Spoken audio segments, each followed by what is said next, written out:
We're in the trenches with Dave Lapham, presented by First Star Logistics. We continue our coverage of Cincinnati Bengals preseason training camp. Lapham's been on hand for the practices. Hard to believe we're already number 13, only a few more to go as far as preseason, and then things really ramp up to get ready for the season opener. Lap, coming off of your first preseason game, sometimes those first practices can be a little sluggish for some guys, and we already talked about the news of Amarius Mims going down with the injury. So what was the mood of the day and the performance on the field? Yeah, I thought that they hit the field in with a lot of energy and enthusiasm.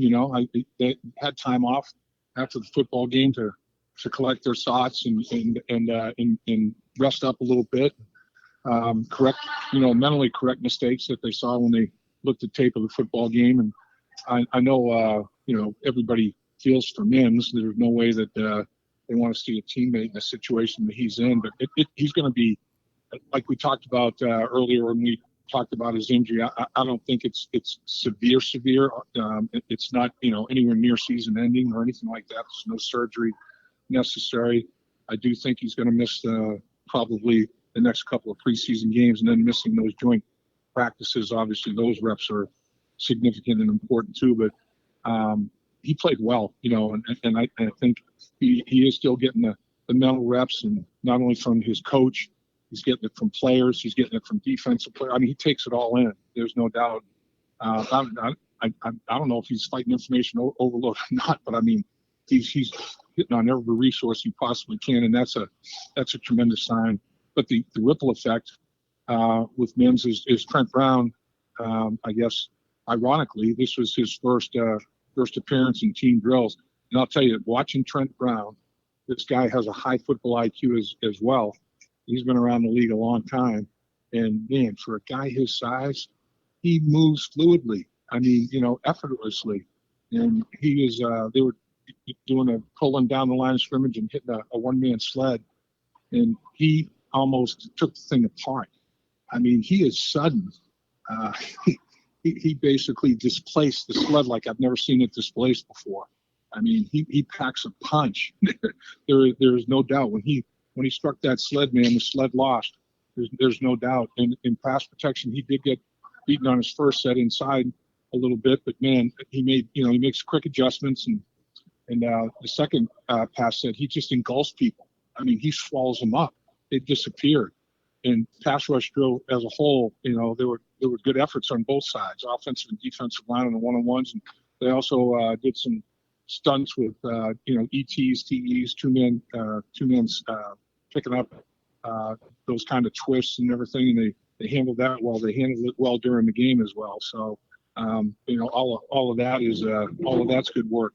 And then the other ripple effect is Kirkland went out and played some left tackle, and he did that in college at Washington. It's not foreign to him, and man, it looked like he was riding a bike. He looked pretty smooth out there. He had really good sets in pass protection, and Cody Ford took some snaps at the right tackle position. So now, after the first preseason game here in training camp, Frank's a believer in offensive linemen having versatility in more than one position potential, and he's going to start to work on that right away. So, that was good to see too. And Deontay Smith worked his way back into being out there today and worked and had some pretty good competition in one-on-one pass rush drills and team, and he looked pretty good. He was moving well. So, obviously, Mims is it's tough. It's something that you wish wouldn't happen, but it did, and you move on, and he's going to be fine. And the thing is, everybody else gets reps. So that's what the nature of the beast is here. Also today, Jimmy Burrow and Jimmy Chase were at camp. So I guess the fan in me is hoping that Jimmy Chase is here for a celebration. I don't know, maybe something's going to be you can celebrate about a little bit, but to get a chance to talk to both of those guys on the sideline, which was fun as well. Yeah, those two, boy, they've got no different than their sons. They have built a great friendship. And we've had them both on In the Trenches, and thoroughly enjoyed having both of them on. And we had Jimmy on more than Burrow on more than we've had Mr. Chase. So make sure you go back and watch those, because always a plethora of information, especially from a guy who's longtime college football coach and Jimmy Burrow. I had a chance to see Jimmy down at the preseason game. The suite was a couple of suites over from the First Star Logistics suite, and you can tell he's still a coach in his mind, man. He's sitting there watching things, and I can see the Oh, yeah. brain working. Yep, there's no doubt. I mean, he's a football guy. Both of them are. You know, they know what they're looking at. And their sons obviously are great players as well as great friends, and you know, it's you know, parents are parents. You know, they always will be. You know, and it's good to catch up with those guys. And obviously, their sons are succeeding on an extremely high level, and they're super proud of their sons. There's no doubt. You're in the trenches with Dave Lapham, presented by First Star Logistics. If you're looking for a career change or just something different, be sure to visit firststarlogistics.com for the latest details on career opportunities with one of the fastest growing companies in Cincinnati, and a great place to be around, a place to work. And as Lap and I can attest to from our time when we go down and spend some time in the studio. Lap, I gotta say, this is when we get into those, you know, we talk about the dog days of August when we talk about baseball, but also the dog days of August when we talk about NFL training camp. You lived it. It's the difference going from, like we talked about the last 2 weeks leading up to the first preseason game. Now you've got that under the belt. The next 2 weeks kind of different for the Bengals because, as we've talked about, they're going to do these joint practices before a preseason game. And does this help? Do you feel that overall this is just a better formula for NFL teams to go to have these, like, I guess you would call it inter squad scrimmages before they go out and play a preseason game in a stadium? Yeah, it's just a controlled practice, really. I mean, there might be one period where there's live tackling, but it's pretty good thump in offensive lines in the trenches. I mean, that's where offensive and defensive linemen, you know, lock up pretty good, and the work there is pretty significant. It's just not finished, but in terms of taking people to the ground. But I think they're looking forward to, you know, Hard Knocks is up there in Chicago, so they'll probably make that at some point in time. But yeah, I think everybody's looking forward to that work up there, and that's where you can get your number ones a ton of work, is in those joint practices, and then use the game. You know, the number twos and number threes in particular might not get all that many snaps, but you know, that's what the preseason games are for. Is when you you know, now the number ones have gotten a ton of reps against different colored jerseys that have different players with different techniques, different schematics, all of that, and it's good work. So that week up there, everybody will get significant work, and not just number ones, not just number twos, number threes, but you can spread it out a little bit more between these joint practices and the preseason games, and everybody gets some significant reps and really help as you gear up for that first game of the regular season. Yeah, we spoke to Von Bell yesterday in the studios. That video is up. People want to make sure you check that out if you haven't done so already.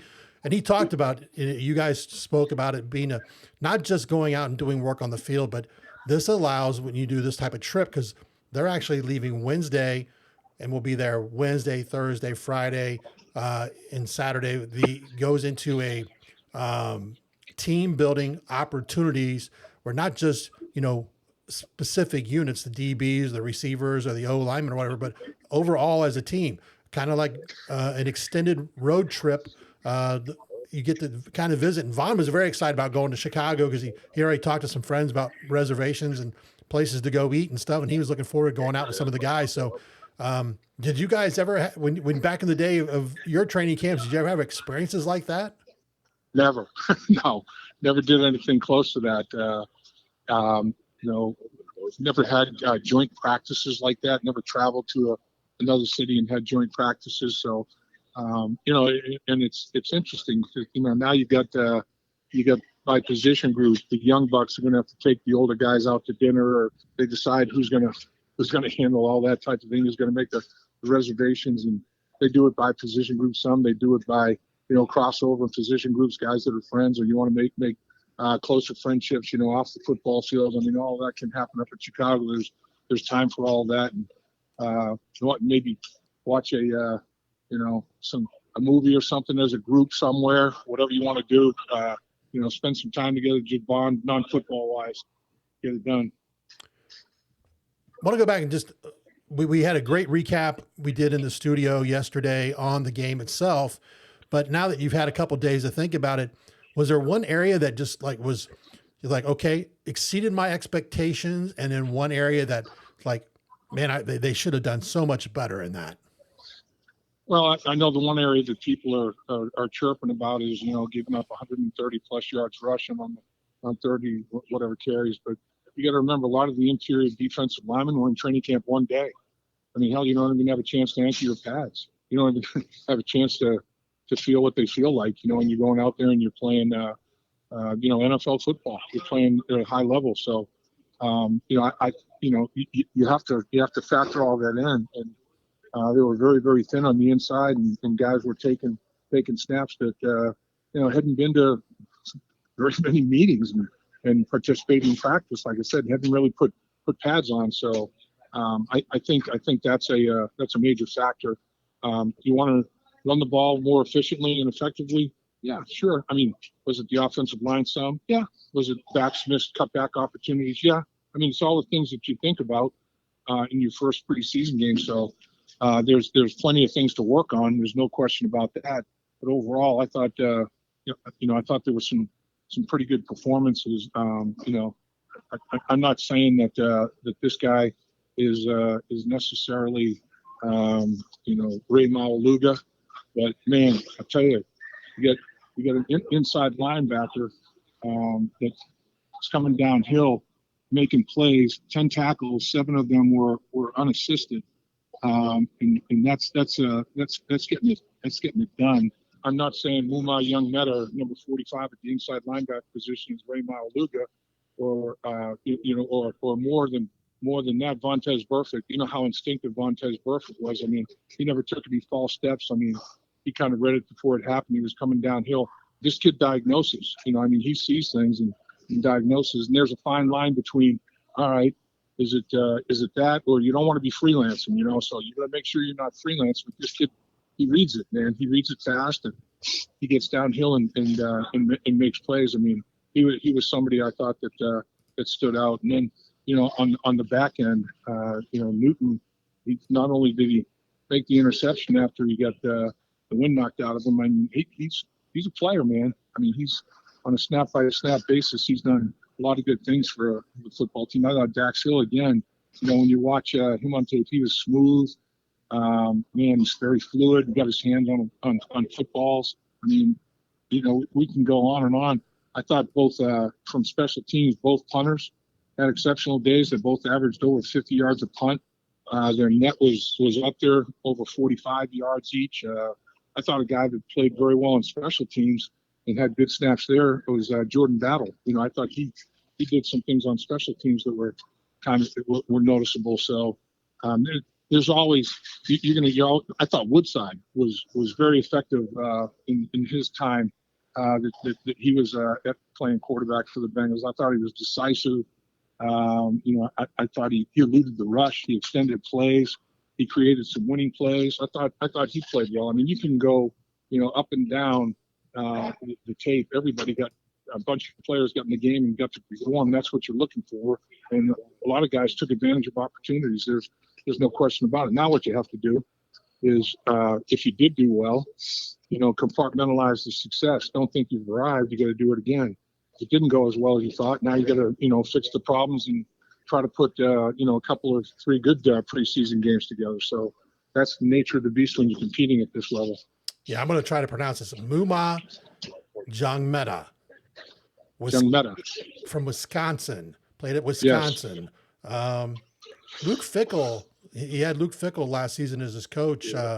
This young man played 4 years at Wisconsin. He had with Coach Fickell, former Cincinnati Bearcat head coach. So Coach Fickell has put out some linebackers over the last few years when he was at UC. And but this young man, Wisconsin always seems to have some guys that just know how to play the game. Yeah, I mean, he's definitely not out of his realm, that's for sure. I mean, he feels like he belongs. He acts like he belongs. He plays like he belongs, and that's more than half the battle. There's no doubt. Again, the other guy we talked about, Travis Bell, he's listed at 6'1". I'm not sure he's a whole lot more than 5'10", I swear, but he's over 300 pounds. But man, he played with a solid base, and strength. And that was like that was the I guess the theme of the day. When I was watching the offensive line work, I was interested in seeing Trent Brown doing some things with the offensive line, so I followed them around for quite a few periods. And that was Frank Pollock's message of the day. Get a good base, man. Get a good base. Make sure you're working on your base. So he was harping on that. So obviously there were, some problems with getting your feet too close together, not keeping that wide base so you can finish blocks, more easily. And, and that's the thing we're talking about.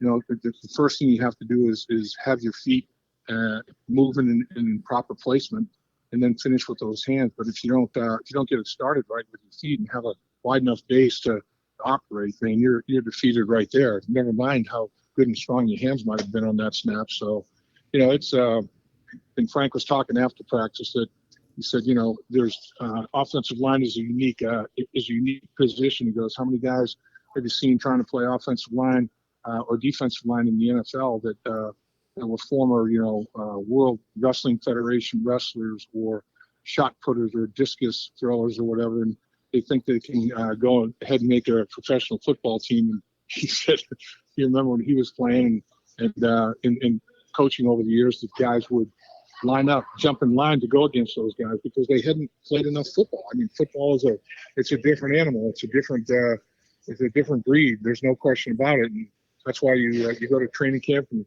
that's why you bank all these years and all these reps and all these snaps. And people think, yeah, man, I can do that. Come off the street and do it. It's a lot different, a lot more difficult than it looks. That's for sure. You're in the trenches with Dave Lapham, presented by First Star Logistics. If you're looking for a career change or just something different, be sure to visit firststarlogistics.com for the latest details on career opportunities with one of the fastest growing companies in Cincinnati, and a great place to be around, a place to work. And as Lapp and I can attest to from our time when we go down and spend some time in the studio. And until next time, this is Dave Burke for Dave Lapham. Hooday.